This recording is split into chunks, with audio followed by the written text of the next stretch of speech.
Hi guys, welcome to Mister Black channel. இன்றைக்கி வீடியோவில் நம்ம என்ன பார்க்க போகிறோன்னு பார்த்தீங்கன்னா, நம்ம Ola gen 3 S1X model scooty எடுத்துகிட்டு பார்த்தீங்கன்னா நம்ம எங்கே போகிறோன்னு பார்த்தீங்கன்னா, தமிழ்நாட்டிலேருந்து கர்நாடகா ஸ்டேட்டுக்கு நம்ம போக போகிறோம். அங்கே எவ்வளோ தூரம் போக போகிறோன்னா நமக்கு ரொம்ப டிஸ்டன்ஸ்லாம் கிடையாது. மேட்டூர்லேருந்து கர்நாடகா டிஸ்ட்ரிக்கு எவ்வளோ டிஸ்டன்ஸுங்கிறத நான் சொல்கிறேன். இப்போ பேட்ரி எவ்வளோ இருக்குங்கிறத ஃபஸ்ட்டு பார்த்துக்கலாம். 99% பேட்டரியில் நம்ம ஸ்டார்ட் பண்ணியிருக்கோம். டோட்டல் கிலோமீட்டர்னு பார்த்தீங்கன்னா 16,966 கிலோமீட்டரில் நம்ம ரைட் ஸ்டார்ட் பண்ணியிருக்கோம். மோடுன்னு பார்த்தீங்கன்னா இந்த மைமல் மோடில் தான் நம்ம ஸ்டார்ட் பண்ணியிருக்கோம். ஏன்னா அதுதான் ஓரளவுக்கு ரேஞ்ச் அதிகமாக கொடுக்குற மாதிரி நம்ம செட் பண்ணியிருக்கோம். பவரில் பார்த்தீங்கன்னா ஒரு 40% பவரும், டாப் ஸ்பீடு பார்த்திங்கன்னா 65 போகிற மாதிரி நம்ம செட் பண்ணியிருக்கோம். ஸோ அந்த மோடில் தான் நம்ம ரைட் பண்ண போகிறோம். இதே பார்த்திங்கன்னா இங்கே நம்ம ஊரில் இருந்து கர்நாடகா எந்த ஏரியாவுக்கு போக போகிறோன்னு பார்த்தீங்கன்னா நாங்கள் மாதேஸ்வரம் மலைக்கு போக போகிறோம். இங்கேருந்து பார்த்தீங்கன்னா அங்கே மாதேஸ்வரம் மலை கோயில் டெம்பிளுக்கு தான் போகிறேன். அதனால் அது ஒரு பிளாகாக எடுக்கிறேன். ஓகேங்களா? இங்கேருந்து நம்ம மாதேஸ்வரம் மலை டெம்பிளுக்கு எவ்வளோ கிலோமீட்டர் வருதுன்னு பார்த்தீங்கன்னா அரவுண்ட் ஒரு 55 கிலோமீட்டர் வருது, ஒரு சிங்கிள் மட்டும். அப்போ அப் அண்ட் டவுன் பார்த்தீங்கன்னா ஒரு 110 கிலோமீட்டர் வருது. ஓகேங்களா? அது மட்டும் இல்லாமல் இதில் ஹீல்ஸ் ஏற மாதிரி இருக்கும். எவ்வளோ கிலோமீட்டர்னு பார்த்தீங்கன்னா இங்கிருந்து மேட்டூர்லேருந்து பாலாறு, அதாவது தமிழ்நாடு பார்டர் முடிஞ்சு கர்நாடகா பார்டர் வரைக்கும் பார்த்தீங்கன்னா ஓரளவுக்கு பிளைன் ரோடாக தான் இருக்கும். ரொம்ப ஹீல்ஸ் மாதிரிலாம் எதுவுமே கிடையாது. ஒரு நார்மல் ரோடு அப்படி தான் இருக்கும். அது எவ்வளோன்னு பார்த்தீங்கன்னா ஒரு 36 கிலோமீட்டர் வருது. அங்கேருந்து பார்த்தீங்கன்னா பாலாறு தாண்டினவுடனே கர்நாடகா செக் போஸ்ட்டு, அந்த செக் போஸ்ட்லேருந்து பார்த்தீங்கன்னா கர்நாடகா மேலே கோயில் வரைக்கும் ஒரு 19-20 கிலோமீட்டர் வருது. அது ஃபுல் அண்ட் ஃபுல் ஹீல்ஸு. நாம் இங்கேருந்து பார்த்தீங்கன்னா இந்த மைமல் மோட்லேயே தான் நம்ம ட்ராவல் பண்ண போகிறோம். பாலாறு பக்கமாக போய் ரீச் ஆனதுக்கப்புறம் அதுக்கு மேலே பார்த்தீங்கன்னா 20 kilometre full and full heels தான். அங்கே போயிட்டு இந்த மைமல் மோட்லேயே நம்ம ஹீல்ஸ் ஏறுதான்னு செக் பண்ணி பார்ப்போம். அப்படி ஏறலுங்கிற பட்சத்தில் நம்ம மோட்ஸ் செர்ச் பண்ணி வேறு ஏதாவது மோட்ஸ் நார்மல் மோடில் இந்த மாதிரி நம்ம ரைட் பண்ணிக்கலாம். இந்த ஹீல்ஸ் ஏறும் போது எவ்வளோ பர்சன்டேஜ் இருக்குங்கிறத நோட் பண்ணிக்கிட்டு ஹீல்ஸு, அதாவது எவ்வளோ கிலோமீட்டர் மேலே ட்ராவல் பண்ணுறோம், ஹீல்ஸில் வண்டி ஓட்டும் போது எவ்வளோ பேட்ரி டவுன் ஆகுது அப்படிங்கிறதையும் நம்ம செக் பண்ணுவோம். அதே மாதிரி ஹீல்ஸில் ரிட்டன் கீழே இறங்கும் போது நமக்கு பேட்ரி ஏதாவது பர்சன்டேஜ் இன்க்ரீஸ் ஆகுதா, இல்லை எந்த அளவுக்கு குறையுது எப்படிங்கிறது எல்லாமே நம்ம இந்த வீடியோவில் கண்டிப்பாக பார்ப்போம். நான் பார்த்தீங்கன்னா இங்கேருந்து நான் சோலோவாக தான் போகிறேன். கூட என் கூட பார்த்தீங்கன்னா என்னோடய தம்பி வரான். அவன் பார்த்தீங்கன்னா டிவிஎஸ் என்டார்க்கு, அவன் பெட்ரோல் வண்டியில் தான் வரான். பார்த்தீங்கன்னா நான் என் வெஹிக்கிளில் நான் சோலோவாக தான் வரேன். அவன் ஆல்ரெடி எனக்கு முன்னாடி இந்த பெட்ரோல் பங்க்கில் பெட்ரோல் அடிச்சிட்டு இருக்கான். நம்ம அதுக்கு முன்னாடி நம்ம ஏர் செக் பண்ணிக்கலாம். மேக்ஸிமம் நான் எப்பயுமே ஓரளவுக்கு லாங் ரைட் போகும்போது நான் மேக்ஸிமம் ரெண்டு டயர்லேயுமே ஏர் ப்ரெஷர் கம்பல்சரி செக் பண்ணிப்பேன். ஏன்னா லாங் போகும்போது மேக்ஸிமம் ரேஞ்ச் ஏர் ப்ரெஷர் கம்மியாக இருக்கிறதுனால கூட ரேஞ்சு கம்மியாக வரும். ஸோ அதனால் நான் எப்பயுமே ஏர் ப்ரெஷர் செக் பண்ணிக்குவேன். செயினுக்கு லூப் விட்டுக்குவேன். அதனால தான் வண்டி ஓரளவுக்கு ஃப்ரீயாகவும் இருக்கும், ரேஞ்சும் கிடைக்கும். ஃப்ரண்ட்டில் பார்த்தீங்கன்னா ஒரு 28 வச்சுக்கோங்க, பேக்கில் பார்த்தீங்கன்னா 40 வச்சுக்கோங்க. அப்போ ஓரளவுக்கு நல்லா இருக்கும். ஏன்னா பேக்கில் மோட்டார் அண்ட் பேட்ரி வெயிட் அதிகமாக இருக்கங்காட்டியும் 40 வச்சுக்கிட்டிங்கன்னா கரெக்டாக இருக்கும். ஃப்ரண்ட்டில் 25 கூட வச்சுக்கலாம். ஏன்னா கொஞ்சம் வைப்ரேஷன் இல்லாமல் இருக்கும், ஸ்மூத்தாகவும் இருக்கும். ஓகேங்களா? இப்போ நம்ம மாதேஸ்வரம் மலை போகிறதுக்கு பார்த்தீங்கன்னா எப்படி போகிறோன்னு பார்த்தீங்கன்னா மேட்டூர் டேம் வழியாக பார்த்தீங்கன்னா கொளத்தூர் போவோம். கொளத்தூர்லேருந்து காவேரிபுரம், காவேரிபுரத்துலேருந்து பாலாறுலேருந்து பார்த்தீங்கன்னா நேராக ஹீல்ஸ் ஏறி மேலே போனீங்கன்னா மாதேஸ்வரம் மலை. இதுதான் நமக்கான ரூட்டு. இப்போ பார்த்தீங்கன்னா மேட்டூர் டேம்கிட்ட இருக்கோம். மேட்டூர் டேம் இன்றைக்கி சனிக்கிழமைங்காட்டியும் ரஷ்ஷு கம்மியாக இருக்குது. இதே நாளைக்கு சண்டே பார்த்திங்கன்னா இங்கே ஓவர் கூட்டமாக இருக்கும். வெளியிலேருந்து நிறைய பேர் வருவாங்க. அதே மாதிரி இங்கேயே சாப்பாடு எல்லாம் செஞ்சு உள்ளே பார்க்குக்குள்ளே போய் ஃபேமிலியாக சாப்பிட்டு என்ஜாய் பண்ணிட்டு போவாங்க. இந்த இடம் எப்பயுமே ஞாயிற்றுக்கிழமை ஃபுல் ரஷ்ஷாக இருக்கும். இன்றைக்கி கொஞ்சம் கம்மியாக தான் இருக்குது. அதே மாதிரி பார்த்திங்கன்னா டேம்லேயும் தண்ணியோட லெவல் இப்போ கம்மியாக தான் இருக்குது. இந்த டைமில் பார்த்திங்கன்னா 16 பாலத்திலேயே தண்ணி திறந்துருப்பாங்க. ஆனால் இந்த வருஷம் தண்ணி அந்தளவுக்கு இல்லாதங்காட்டியும் தண்ணி திறக்கலை. அதனால் டேம்லேயும் ரொம்பவும் கம்மியாக தான் இருக்குதுன்னு சொல்லி தண்ணி இருக்குதுன்னு சொல்கிறாங்க. அதனால் தண்ணி திறந்துறதுக்கு வாய்ப்பு இல்லை. மேபி இதுக்கு மேலே தண்ணி வரதை பொறுத்து எந்த அளவுக்கு திறப்பாங்கங்கிறது சொல்லுவாங்க. இந்த இடம் பார்த்திங்கன்னா இங்கே தண்ணி இப்போ போயிட்டுருக்கிறது பார்த்திங்கன்னா வாய்க்கால் வழியாக தண்ணி போகிறதுக்காக திறந்துருக்காங்க லீக்கேஜ். இது இந்த பக்கம் இருக்கிற மாதிரி போய் ஆற்றுக்கு போயிடும். கொஞ்சமாக லீக்கேஜாக போயிட்டுருக்கும். ஓகேங்களா? அதே மாதிரி இந்த டேம் கட்டுறதுக்கு முன்னாடி எப்படி இருந்துச்சு அப்படிங்கிறது, எப்படியெல்லாம் கட்ட ஆரம்பித்தாங்கன்னு சொல்லிட்டு இந்த பின்னாடி பவள விழான்னு சொல்லிட்டு ஒரு ஏரியா இருக்குது. அங்கே போனீங்கன்னா அதில் வந்து லைட் ஹவுஸ்ன்னு இருக்கும். அது மேலே நீங்கள் ஏறி பார்த்தீங்கன்னா வந்து என்ட்ரி டிக்கெட் கொடுப்பாங்க, வாங்கிக்கலாம். வாங்கிட்டு உள்ளே போய் நீங்கள் பார்த்தீங்கன்னா உள்ளே எல்லாமே பார்க்க முடியும். அந்த பழைய டேம் கட்டுறதுக்கு முன்னாடி இருந்த ஏரியா எப்படி இருந்துச்சு, மக்கள் எப்படி இருந்தாங்க, அந்த ஃபோட்டோஸ் எல்லாமே வந்து இருக்கும். அதை நீங்கள் பார்த்து தெரிஞ்சுக்கலாம். அதே மாதிரி அங்கே டேமோட மேலே போய் நின்று டாப் வியூவிலேருந்து டேம் ஃபுல்லாக வியூ பார்க்குற மாதிரியும் அதில் இருக்கும். அதுக்கு எப்படி போகிறதுன்னு பார்த்தீங்கன்னா, மேட்டூர்லேருந்து கொளத்தூர் போகிற வழியில் வந்தீங்கன்னா கொஞ்சம் தூரத்தில் பார்த்தீங்கன்னா இந்த ஒரு ஏர்பின் பெண்டு வரும். இந்த இடம் இப்போ ரோடு போட்டு புதுசாக இருக்குது. இதை நீங்கள் இந்த இடம் வந்த உடனே பார்த்தீங்கன்னா ரைட் சைடில் இந்த மாதிரி ஒரு ரோடு ஒன்று போகும் பாருங்கள். இந்த ரோடு பார்த்தீங்கன்னா நேராக டேம்கோட அந்த பவளவிழா ஏரியாவுக்கு தான் போகும். அங்கே போனீங்கன்னா என்ட்ரி டிக்கெட் கொடுப்பாங்க. என்ட்ரி டிக்கெட் எடுத்துகிட்டு நீங்கள் உள்ளே போய் விசிட் பண்ணி சுற்றி பார்க்கலாம். நான் வேணால் அடுத்த டைம் அதையும் நான் ஒரு வீடியோவாக உங்களுக்கு நான் போஸ்ட் பண்ணுறேன், ஓகேங்களா? இப்போ பேட்ரி பர்சன்டேஜ்னு பார்த்தீங்கன்னா 93% வந்துருச்சு. நீங்கள் 100% பேட்ரி ஃபில் பண்ணதுக்கப்புறம் பார்த்தீங்கன்னா ஃபோர்ஸ் ரீஜனும் சரி, அதே மாதிரி அட்வான்ஸ் ரீஜன் நீங்கள் யாராவது ஆன் பண்ணி வச்சு யூஸ் பண்ணுறவங்களா இருந்தாலும் சரி, இது எதுவுமே ஒர்க் ஆகாது. எத்தனை பர்சன்டேஜ் கீழே போகும்போது அது ஃபங்க்ஷன் வேலை செய்யுன்னு பார்த்தீங்கன்னா 93% பேட்டரிக்கு கீழே போகும்போது மட்டும்தான் பார்த்தீங்கன்னா நீங்கள் ஃபோர்ஸ் ரீஜன், அதாவது த்ராட்டில் வந்து ஆப்போசிட்டில் கொடுக்கும் போது பேட்ரி சார்ஜ் ஏறுறதோ, அதே மாதிரி ஆக்சிலேட்டரை விட்டதுக்கப்புறம் ஆட்டோமேட்டிக்காக சார்ஜ் ஏறுற அட்வான்ஸ் ரீஜன் செட்டிங்கோ இது எல்லாமே 93%க்கு கீழே போகும்போது தான் ஆக்டிவேட் ஆகும். அதுக்கு முன்னாடி பார்த்தீங்கன்னா அது வேலை செய்யாது. இது வந்து காமனாக வந்து கம்பெனிலேயே கொடுக்குற இந்த ஆப்ஷன் இப்படி தான் கொடுக்குறாங்க. நீங்கள் ஆன் பண்ணிட்டு திடீர்னு என்னடா வேலை செய்யலன்னு நினைக்காதீங்க, ஓகேங்களா? அதுக்காக தான் இதுலேயும் நான் சொல்கிறேன் எனக்கு தெரிஞ்ச இன்ஃபர்மேஷனு, ஓகேங்களா? இப்போ பார்த்தீங்கன்னா நம்ம வந்து கொளத்தூர் செக் போஸ்ட் வந்து தாண்டுறோம். கொளத்தூர் கிட்ட வந்தாச்சு. இப்போ இந்த ஏரியா தான் கொளத்தூர் ரவுண்டானா. இதிலேருந்து பார்த்தீங்கன்னா நீங்கள் லெஃப்ட் சைட் போனீங்கன்னா கண்ணாமூச்சி போகிற ஏரியா, இதே வந்து ரைட் சைட் போனீங்கன்னா கொளத்தூர் பஸ் ஸ்டாண்டு உள்ளே போகிறது. இதில் நம்ம ஸ்ட்ரைட்டாக போனோம்னா மைசூர் கர்நாடகா போகிறோம். அதே மாதிரி இந்த ஸ்ட்ரெயிட் ரோட்டில் தான் மாதேஸ்வரம் மலையும் போகிறோம். இது நேராக எங்கே போகும்னு பார்த்தீங்கன்னா மாதேஸ்வரம் மலை, மாதேஸ்வரம் மலையிலேருந்து கொள்ளைகாலிலேருந்து நேராக மைசூர் போகிற ரோடு. ஒரே ரோடு தான், சிங்கிள் ரோடு, ஸ்ட்ரைட்டாக போகும். நம்ம இப்போ வந்து இதில் ஸ்ட்ரைட்டாக தான் போக போகிறோம். இங்கே கொளத்தூர்லேருந்து பார்த்தீங்கன்னா மாதேஸ்வரம் மலைக்கு இன்னும் 37 கிலோமீட்டர் இருக்குது. நம்ம இப்போ பார்த்தீங்கன்னா ஒரு 17 கிலோமீட்டர் நம்ம வந்து ட்ராவல் பண்ணி முடிச்சிட்டோம். பேட்ரி பார்த்திங்கன்னா ஒரு 88% வந்து இருக்குது, ஓகேங்களா? இதுக்கப்புறமேட்டு பார்த்தீங்கன்னா காவேரிபுரம், அது ஒரு மெயின் ஏரியா. அதுக்கு அடுத்தது நம்ம வந்து தமிழ்நாடு பார்டர் வந்து செக் போஸ்ட் தாண்டினோடனே பாலாறுக்கு அடுத்ததாக பார்த்தீங்கன்னா வந்து என்ன ஏரியானா கர்நாடகா செக் போஸ்ட் பார்டர் இருக்கும், ஓகேங்களா? இப்போ இதே பார்த்தீங்கன்னா கர்நாடகா செக் போஸ்ட் பார்டரை தாண்டினதுக்கப்புறமேட்டு பார்த்தீங்கன்னா மொபைல் ஆப் வந்து நம்ம ஏதாவது யூஸ் பண்ணுறதா இருந்தால் அங்கே நெட்வொர்க் கிடைக்காது. சப்போஸ் மொபைல் ஆப்பும் ஒர்க் ஆகலைன்னு அப்படின்னாலுமே வந்து நீங்கள் எப்படியாவது அட்வான்ஸ் ரீஜன் உங்களுக்கு தேவைப்படுது ஆன் பண்ணணும் அப்படின்னிங்கன்னா உங்களோட ஸ்கூட்டிலேயே நீங்கள் ஆன் பண்ணிக்கலாம் மொபைல் ஆப் இல்லாமல். அது எப்படிங்கிறத நான் உங்களுக்கு சொல்கிறேன். உங்கள் வண்டியில் க்ரூஸ் பட்டன் இருக்குது பார்த்தீங்களா, அதை வந்து லாங் ப்ரெஸ் பண்ணணும். வெஹிக்கிளை நிறுத்திட்டு பார்க் மோடு போட்டு அதுக்கப்புறம் க்ரூஸ் பட்டனை நீங்கள் லாங் ப்ரெஸ் பண்ணிங்கன்னா வந்து உங்களுக்கு அட்வான்ஸ் ரீஜன் ஒரு செட்டிங் ஆன் ஆகும். அதுக்கப்புறமேட்டு பார்த்தீங்கன்னா அதில் வந்து ஆஃப்னு இருக்கும். மோட் பட்டனை வந்து லெஃப்ட் ரைட் நவுத்துனீங்கன்னா அடுத்தடுத்து மாறும். அதாவது லோ, ஹை, மீடியம்னு மாறும். உங்களுக்கு எந்த மாதிரி மோடில் வைக்கணுமோ அந்த மோடை வந்து நீங்கள் கிளிக் பண்ணிட்டு க்ரூஸ் பட்டன் நீங்கள் அழுத்துனீங்கன்னா வந்து அப்ளைன்னு காட்டும். அப்ளை ஆனதுக்கப்புறமேட்டு நீங்கள் சாவியை ஆஃப் பண்ணிட்டு ஆன் பண்ணிங்கன்னா அந்த அட்வான்ஸ் ரீஜன் நீங்கள் வைக்கிற செட்டிங் வந்து யூஸ் ஆக ஆரம்பிச்சிடும். அதாவது ஆக்சிலேட்டர் விட்டதுக்கப்புறமேட்டு ரீஜென்ரேட்டிவ் பிரேக்கிங் மாதிரி ஒர்க் ஆகிறது, அந்த மாதிரி எல்லாமே ஒர்க் ஆக ஆரம்பிச்சிடும், ஓகேங்களா? இதை வந்து நான் ரிட்டன் ஹீல்ஸ்லேருந்து கீழே இறங்கும் போது நான் உங்களுக்கு அந்த செட்டிங் எப்படி வைக்கிறேங்கிறத உங்களுக்கு நான் காட்டுறேன், பாருங்கள். இப்போ கரெக்டாக நம்ம எங்கே ரீச் ஆகிருக்கோன்னு பார்த்தீங்கன்னா வந்து தமிழ்நாடு பார்டர்கிட்ட வந்துவிட்டோம். பார்த்தீங்கன்னா இதுதான் வந்து தமிழ்நாடு பார்டர் செக் போஸ்ட்டு. இந்த செக் போஸ்ட்டை கிராஸ் பண்ணதுக்கப்புறமேட்டு பார்த்தீங்கன்னா வந்து தமிழ்நாடு ஃபாரஸ்ட்டு ஏரியா வந்துடும். இது பார்த்திங்கன்னா சேலம் மாவட்டம் எல்லை முடிவு அப்படின்னு போர்டு வச்சுருக்காங்க.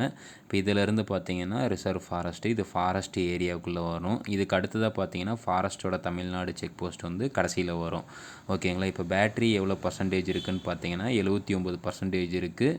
டோட்டலாக எவ்வளோ கிலோமீட்டர் ஓடி இருக்குன்னு பார்த்தீங்கன்னா 16,996 கிலோமீட்டர் வந்து நம்ம வந்திருக்கோம். அதாவது எவ்வளோ பர்சன்டேஜுக்குன்னு பார்த்தீங்கன்னா 21% பார்த்தீங்கன்னா நம்ம வந்து 30 கிலோமீட்டர் வந்து நம்ம ட்ராவல் பண்ணி வந்துடும். மீதி பார்த்திங்கன்னா இப்போ 79% பேட்ரி வந்து ரிமைண்டிங் இருக்குது. நம்ம வந்து கர்நாடகா செக் போஸ்ட், அதாவது பாலாறு போயிட்டு அங்கேருந்து நம்ம வந்து பேட்டரியை வந்து நோட் பண்ணி வச்சுக்கலாம். ஏன்னா அதுக்கு மேலே வந்து நம்ம ஹீல்ஸ் வந்து ஸ்டார்ட் ஆகும். அங்கேருந்து ஹீல்ஸ் வந்து 20 கிலோமீட்டரோ 23 கிலோமீட்டரோ வருது.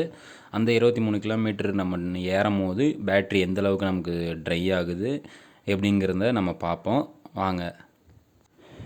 இப்போ பார்த்தீங்கன்னா நம்ம ஃபைனலாக பார்த்தீங்கன்னா ஃபாரஸ்ட்டு செக் போஸ்ட் வந்துட்டோம். தமிழ்நாடு பார்டர் இதோட முடியுது. இந்த இடம் பார்த்தீங்கன்னா செக் போஸ்ட்டு பார்த்துக்கோங்க. இது வந்து தமிழ்நாடோட பார்டரோட ஃபாரஸ்ட்டு செக் போஸ்ட்டு.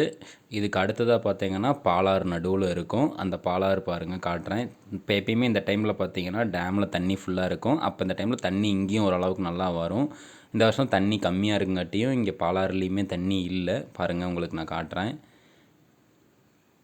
இது வந்து இந்த பக்கம் பாலமலை கரெக்டு சைடில் இருந்து வர தண்ணி எல்லாமே இதில் வரும். இதில் எப்பயுமே இந்த அளவுக்கு ஓரளவுக்கு தண்ணி இங்கே நிற்கும். ஓகேங்களா. நம்ம கூட பார்த்தீங்கன்னா தம்பி வந்திருக்கான்னு சொன்னால் பார்த்தீங்கன்னா டிவிஎஸ் என்டா இருக்குது. நம்ம வண்டி இதை ஓலா. ஓகேங்களா. பார்த்தீங்கன்னா எவ்வளோ ட்ரையாக இருக்குது, தண்ணியே இல்லை, சுத்தமாக காஞ்சிருக்கு. சும்மா லைட்டாக வந்துட்டு இருக்கும் போல், அவ்வளோதான். இந்த இடம் பார்த்திங்கன்னா இதுதான் கர்நாடகா செக் போஸ்ட்டு. கரெக்டாக தமிழ்நாடு பார்டர் முடிஞ்சு கர்நாடகா பார்டர் வந்து ஸ்டார்ட் ஆக போகுது. இதிலேருந்து பார்த்திங்கன்னா இந்த பக்கம் அப்படியே இந்த பக்கம் பார்த்திங்கன்னா தண்ணி நேராக பார்த்திங்கன்னா இதில் வர தண்ணியெல்லாம் நம்ம மேட்டூர் டேமுக்கு தான் போகும். அதே பார்த்திங்கன்னா அந்த சைட்லேருந்து பார்த்திங்கன்னா காவேரி ஆறு வந்து ரெண்டும் ஜாயிண்ட் ஆகி நம்ம மேட்டூர் வந்து டேமுக்கு வந்து தண்ணி போகும். ஓகேங்களா. நம்ம வந்து சரி வாங்க இப்போ வந்து போய் கிளம்பலாம். இப்போ நம்ம வண்டியில் எவ்வளோ பேட்டரி பர்சன்டேஜ் இருக்குங்கிறத நம்ம நோட் பண்ணிக்கலாம். சாவி ஆஃப் பண்ணி ஆன் பண்ணிக்குவோம். எதுக்காகனா அந்த ட்ரிப் மீட்ரு வந்து 0 பண்ணிக்கிறதுக்காக. பேட்டரி பார்த்திங்கன்னா 76% இருக்குது. டோட்டல் கிலோமீட்டர்னு பார்த்திங்கன்னா சரியாக 14,000 கிலோமீட்டர் வந்துருச்சு. நம்ம வந்து ரைட் பண்ணுற மோடுங்கிறது பார்த்திங்கன்னா இந்த மைமல் மோடில் தான் ரைட் பண்ணுவோம். அந்த மைமல் மோடுக்கு வந்து சேஞ்ச் பண்ணிப்போம். அதே மாதிரி சாவி ஆஃப் பண்ணி ட்ரிப் மீட்டரையும் 0 பண்ணிக்கிட்டோம். ஓகேங்களா. இப்போ வந்து கர்நாடகா பார்டரில் வந்து தாண்டுறோம். நம்ம வந்து செக் போஸ்ட் தாண்டி இப்போ கர்நாடகாவுக்குள்ளே போயிட்டோம். பாருங்கள், இங்கே கொஞ்சம் தூரம் போனீங்கன்னா இங்கே ஒரு சின்ன வில்லேஜ் ஒன்று இருக்கும். அந்த வில்லேஜில் பார்த்தீங்கன்னா வந்து கரண்ட்டு ஃபெசிலிட்டி அவ்வளோக்கு இருக்காதுன்னு சொல்கிறாங்க. நான் பார்த்த வரைக்கும் எங்கேயுமே கரண்ட்டு அந்த கேபிள் அந்த லைன் இந்த மாதிரி எதுவுமே கிடையாது. ஆனால் இவங்க ஃபுல் அண்ட் ஃபுல் அந்த சோலார் இதை பற்றி தான் யூஸ் பண்ணிகிட்டு இருப்பாங்க போல். எல்லா வீட்டு மேலேயும் பார்த்திங்கன்னா சோலாரு சின்ன சின்னதாக போட்டிருக்காங்க, லைட்டு அது இதுன்னு சொல்லிட்டு. இங்கே ஒரு சின்ன கிராமம் இருக்குது. ஓகேங்களா. இந்த ஆர்ச் தெரியுது பார்த்திங்களா. இந்த ஆர்ச்சிலேருந்து ரைட் சைடு இந்த பக்கம் போனீங்கன்னா ஒகேனக்கல் போகலாம். ஒகேனக்கல் ஃபால்ஸ் போகிற ஏரியா நாங்கள் பாருங்கள் போர்டில் போட்டிருக்குது. இது வந்து ஒகேனக்கல் போகிறது. இங்கே போனீங்கன்னா ஒகேனக்கல் போகலாம். இப்படி நம்ம ஸ்ட்ரைட்டாக போனோம்னா நம்ம வந்து மாதேஸ்வரம் மலை, கொள்ளைகால், மைசூர் போகிற ரோடு. நம்ம இப்போ மாதேஸ்வரம் மலை போகிறோம், கோயிலுக்கு போகிறோங்காட்டி நம்ம ஸ்ட்ரைட்டாக போய்க்கலாம். ஸ்ட்ரைட்டாக போனோம்னா மாதேஸ்வரம் மலை போய்க்கலாம். இதுதான் பார்த்திங்கன்னா இந்த ஏரியா. இங்கே ஃபுல்லாக அந்த மாடு தான் அதிகமாக இருக்கும். கரெக்டில் மேய்ச்சிட்டு இது மாதிரி பண்ணிகிட்டு இருக்காங்க. ரோடு பார்த்திங்கன்னா லாஸ்ட் டைம் நான் இங்கே வரும்போது போன சிவராத்திரி அப்போ வந்தேன். அப்போ பார்த்திங்கன்னா ரோடு கொஞ்சம் டேமேஜாக தான் இருந்துச்சு. இப்போ ரோடெலாம் போட்டு ஓரளவுக்கு நீட்டாகவே இருக்குது, நல்லாவே தான் இருக்குது, ஒன்றும் பிரச்சனை கிடையாது. வாங்க போவோம். ஹீல்ஸ் ஏறும் போது எவ்வளோ பர்சன்டேஜ் இருக்குதுன்னு பார்ப்போம். இன்னும் ஹீல்ஸ் வரல, ப்ளைன் ரோடு தான் போயிட்டுருக்கோம். பார்த்திங்கன்னா இப்போ 75% இருக்குது. எனக்கு தெரிஞ்சு இந்த மைமல் மோட்லேயே வந்து ஏறிடுன்னு நினைக்கிறேன். ஏன்னா நம்ம வந்து பேட்ரி பர்சன்டேஜ் அதாவது மோட்டரோட பவர் பார்த்திங்கன்னா 40% கொடுத்துருக்கோம். ஸோ அதனால் ஈக்கோ மோடில் இருக்கிற அளவுக்கு பவர் இருக்கும், கம்பல்சரி ஏறுன்னு நினைக்கிறேன். இதை விட லெஸ் தென் பவர் நம்ம கொடுக்கும்போது என்ன ஆகுனா வண்டி வந்து ரொம்ப போக மாட்டேங்குது. நார்மல் ப்ளைன் ரோட்டில் லைட்டாக ஏறும் போது நம்ம ஒரு 40% பவரும் 65 கிலோமீட்டர் டாப் ஸ்பீடும் போகிற மாதிரி இந்த மைமலில் செட் பண்ணி யூஸ் பண்ணுறங்காட்டியும் எனக்கு தெரிஞ்சு வந்து இந்த மோட்லேயே வந்து வண்டி ஏறி இருந்துன்னு நினைக்கிறேன். வாங்க எப்படி இருக்குது என்னங்கிறதையும் பார்ப்போம். இப்போ பார்த்திங்கன்னா நம்ம வந்து ஹேர்பின் பென்ஸ் ஏரியா கிட்டே வந்தாச்சு. இதுக்கு மேலே பார்த்திங்கன்னா அந்த ஹீல்ஸ் ஏறுற ஹேர்பின் பென்ஸ் அந்த வளைஞ்சு போகும் பார்த்திங்களா, அந்த மாதிரி இடத்துக்கு வந்திருக்கோம். இதுக்கு மேலே ஃபுல்லாகவே பார்த்திங்கன்னா நமக்கு மேடு ஏறுற மாதிரி தான் இருக்கும், டவுனாகவே எங்கேயும் இருக்காது. அதனால் இதிலேருந்து நம்ம கணக்கு வச்சுக்கலாம். இப்போ பேட்ரி பார்த்திங்கன்னா 71% இருக்குது. எவ்வளோ கிலோமீட்டர் பார்த்திங்கன்னா 6.2 கிலோமீட்டர் பார்த்திங்கன்னா ஆவரேஜாக இறங்கி ஏறணும். இதுக்கு மேலே பார்த்திங்கன்னா ஏர்பின் பென்ஸாக தான் இருக்க போகுது. பார்த்திங்கன்னா இதுதான் ஃபஸ்ட்டு ஏர்பின் பெண்டு. நான் கூட மைமல் மோடில் ஓரளவுக்கு ஸ்ட்ரகிளாக தான் இருக்கும் வண்டி ஏறுறதுக்கு அப்படின்னு பார்த்தேன். ஆனால் ஓரளவுக்கு வண்டி ஒன்றும் பிரச்சனை இல்லை, நல்லாவே ஏறுது.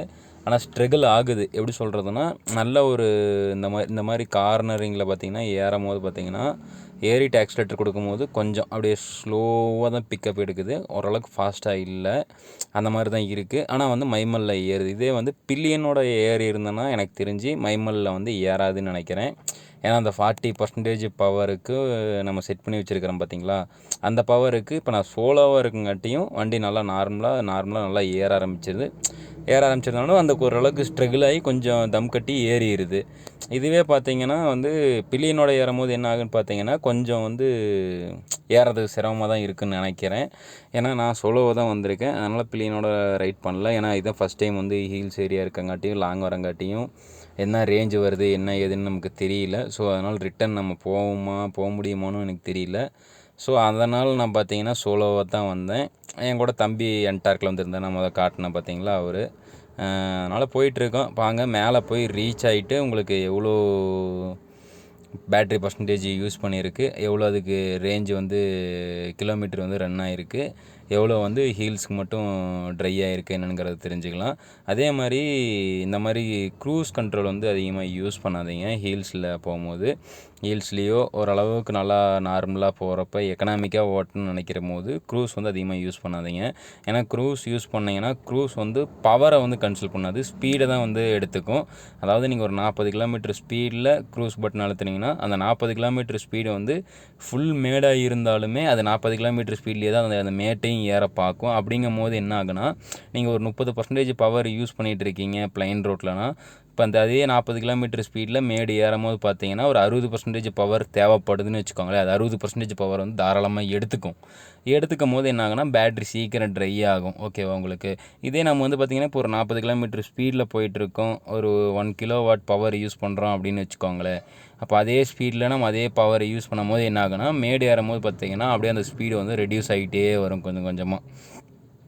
அந்த ரெடியூஸ் ஆகிறதுனால என்ன ஆகுன்னு பார்த்தீங்கன்னா நம்ம அதிக பவர் கொடுக்காதங்காட்டியும் அந்த மோட்டர் அந்த 1 கிலோவாட் பவர் அதாவது பர்சன்டேஜில் பவர் யூஸ் பண்ணும் போது அது கம்மியான பவராக எடுத்துக்கும். ஓகேங்களா. அதனால் வந்து பார்த்திங்கன்னா மோட்டர் வந்து ஸ்ட்ரகிள் கொஞ்சம் கம்மியாக ஏறி மெதுவாக பிக்கப் ஆகுங்காட்டியும் பேட்ரி வந்து சீக்கிரம் உங்களுக்கு ட்ரெயின் ஆகாது, கொஞ்சம் ரேஞ்சு அதிகமாக கொடுக்கும். ஆனால் க்ரூஸ் யூஸ் பண்ணிங்கன்னா ரேஞ்சு கம்பல்சரி கம்மியாகும். நான் யூஸ் பண்ண வரைக்கும் எனக்கு கம்மியாகுது அனலைஸ் பண்ணதில். உங்களுக்கு நீங்கள் யாராவது க்ரூஸ் யூஸ் பண்ணி பார்த்துருக்கீங்கன்னா அனலைஸ் பண்ணி நீங்களும் சொல்லுங்கள். க்ரூஸ் யூஸ் பண்ணுறதுனால ரேஞ்சு குறையுதா ஏறுதா என்னங்கிறதையும். ஓகேங்களா. இப்போ பார்த்தீங்கன்னா பேட்ரி பார்த்தீங்கன்னா 68% ஆகிடுச்சு. எவ்வளோ கிலோமீட்டர் பார்த்தீங்கன்னா நம்ம 8.6 கிலோமீட்டர் நம்ம வந்திருக்கோம். பேட்ரி அங்கே எடுக்கும் போது எவ்வளோ பர்சன்டேஜ் இருந்துச்சுன்னு பார்த்தீங்கன்னா 76%. நம்ம அங்கே எடுத்தோம். இப்போ பார்த்தீங்கன்னா 8% நம்ம யூஸ் பண்ணியிருக்கோம். அதுக்கு பார்த்தீங்கன்னா 9 கிலோமீட்டர் வந்து நம்ம வந்து ரேஞ்சு கிடச்சிருக்குது. இப்போ மேலே ஹீல்ஸ் ஏரி முடித்த உடனே எவ்வளோ பர்சன்டேஜ் வந்து போயிருக்கு, எவ்வளோ கிலோமீட்டர் ட்ராவல் பண்ணியிருக்கிறோங்கிறத பார்க்கலாம். ஃபைனலாக பார்த்தீங்கன்னா இப்போ வந்து நம்ம வந்து கோயில்கிட்ட ரீச் ஆகிட்டோம். பேட்ரி எவ்வளோ பர்சன்டேஜ் இருக்குதுன்னு பார்த்தீங்கன்னா 57% இருக்குது. எவ்வளோ பர்சன்டேஜ் நம்ம மட்டும் ஹீல்ஸ்க்கு யூஸ் பண்ணியிருக்கோன்னு பார்த்தீங்கன்னா 19% வந்து யூஸ் பண்ணியிருக்கோம். அதுக்கு எவ்வளோ கிலோமீட்டர் ஓடி இருக்குன்னு பார்த்தீங்கன்னா 18 கிலோமீட்டர் வந்து ஓடி இருக்குங்க. அவ்வளோதான், நம்ம கோயில் வந்துவிட்டோம். இப்போ வண்டியை நிறுத்திட்டு நம்ம வந்து போய் ரீச் ஆகி பார்ப்போம். டோட்டலாக எவ்வளோ கிலோமீட்டர் ஓடி இருக்குங்கிறத பார்த்தீங்கன்னா 17,018 கிலோமீட்டர் ஓடி இருக்குது. அதாவது வீட்டிலருந்து இங்கே வரத்துக்கு எவ்வளோ பர்சன்டேஜ் யூஸ் ஆகிருக்குன்னு பார்த்தீங்கன்னா 43% வந்து நம்ம யூஸ் பண்ணியிருக்கோம். அதுக்கு எவ்வளோ கிலோமீட்டர் நம்ம ரைட் பண்ணியிருக்கோன்னு பார்த்தீங்கன்னா 52 கிலோமீட்டர் வந்து நம்ம ட்ராவல் பண்ணியிருக்கோம். இப்போ பார்த்தீங்கன்னா நம்ம கோயில் வந்து ரீச் ஆகும்போது அதுக்கு பார்த்தீங்கன்னா நமக்கு வந்து பேட்ரி இவ்வளோ யூஸ் பண்ணியிருக்கோம். இப்போ ரிட்டன் நம்ம வீட்டுக்கு போகும்போது ஹீல்ஸில் டவுனில் போகும்போது எவ்வளோ பர்சன்டேஜ் வந்து நமக்கு சேவ் ஆகுது என்னங்கிறத நம்ம பார்ட் 2 வீடியோவில் பார்க்கலாம். பார்க்காத நம்ம சேனலை சப்ஸ்கிரைப் பண்ணி பெல் ஐக்கானை கிளிக் பண்ணி வச்சுக்கோங்க. Bye guys.